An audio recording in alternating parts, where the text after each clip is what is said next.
Antibiotic को रामबाण दवा भी माना जाता है, अर्थात कोई भी बीमारी हुई उसे ठीक करने के लिए एंटीबायोटिक का प्रयोग होता है। और कोरोना काल में तो देखा गया है कि एंटीबायोटिक का धड़ल्ले से प्रयोग हुआ है।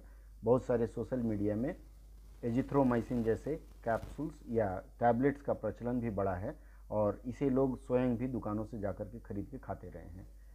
पर अगर विशेषज्ञों की माने तो विशेषज्ञों का कहना है कि इसमें आईसीएमआर का अध्ययन भी शामिल है, जिसमें यह बताया गया है कि 56.7% मृत्यु एंटीबायोटिक के ओवर यूज़ के कारण, ओवर यूज़ मतलब अति मात्रा में एंटीबायोटिक के सेवन के कारण हुआ है।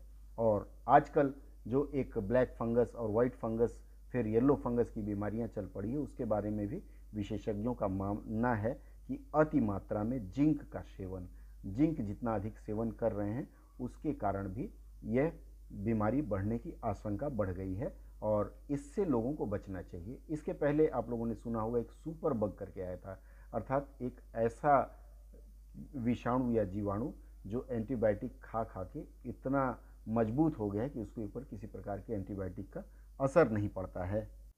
कई विशेषज्ञों का मानना है कि एंटीबायोटिक और एंटी फंगल दवाओं के अत्यधिक प्रयोग के कारण जो आजकल ब्लैक फंगस या फिर म्यूकोरमाइकोसिस जैसी बीमारियां चली हुई है वे हो रही हैं। सिर्फ एंटीबायोटिक ही नहीं, इसमें जिंक का भी काफ़ी योगदान बताया जाता है। हालांकि शुरुआत में जिंक का सेवन लोगों ने खूब किया कोरोना से बचने के लिए, पर यही घातक होता जा रहा है और इसके ऊपर विभिन्न प्रकार के अध्ययन किए गए। यहाँ तक कि विभिन्न स्थानों के चिकित्सक भी इस बात से इत्तेफाक रखते हैं कि इनके अति प्रयोग के कारण ही ऐसी स्थिति उत्पन्न होती जा रही है।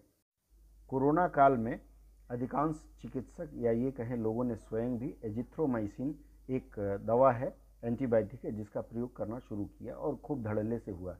यह एजिथ्रोमाइसिन लास्ट रिसॉर्ट डॉक्टर कहते हैं, अर्थात अंतिम अस्त्र के रूप में प्रयोग किया जाना चाहिए। जब बाकी दवाओं का असर न हो रहा हो तब इसका प्रयोग किया जाना चाहिए। लेकिन एजिथ्रोमाइसिन का इतना अधिक प्रयोग हुआ है कि डॉक्टरों का मानना है कि आने वाले समय में यदि टाइफाइड के इलाज के लिए इस एंटीबायोटिक का प्रयोग किया जाएगा तो संभव है कि इसका असर न हो, क्योंकि अभी तक जितनी भी एंटीबायोटिक बनी है जो लोगों को उपलब्ध है उनमें एजिथ्रोमाइसिन सबसे कड़ी दवा मानी जाती है। लेकिन अगर इस तरह से इसका अति प्रयोग होता रहा तो आने वाले समय में और भी स्थिति बदतर होने की आशंका है।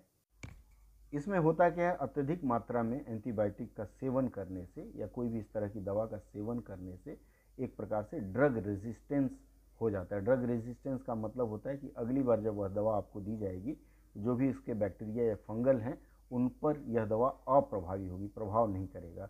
और इसी क्रम में ड्रग रेसिस्टेंस के कारण क्लिब्सिएला निमोनिया, एसिनेटोबैक्टर बामुनी और स्यूडोमोनास एरिजियोस्ना जैसे बैक्टीरिया काफ़ी मात्रा में पनप रहे हैं और इन पर दवाओं का प्रभाव नहीं हो रहा है। यदि आपको स्वस्थ रहना है तो चिकित्सक की सलाह मानें और अति मात्रा में एंटीबायोटिक के सेवन से बचें या फिर कोई भी ऐसी दवा लेने से बचें जिससे आपको नुकसान हो सके।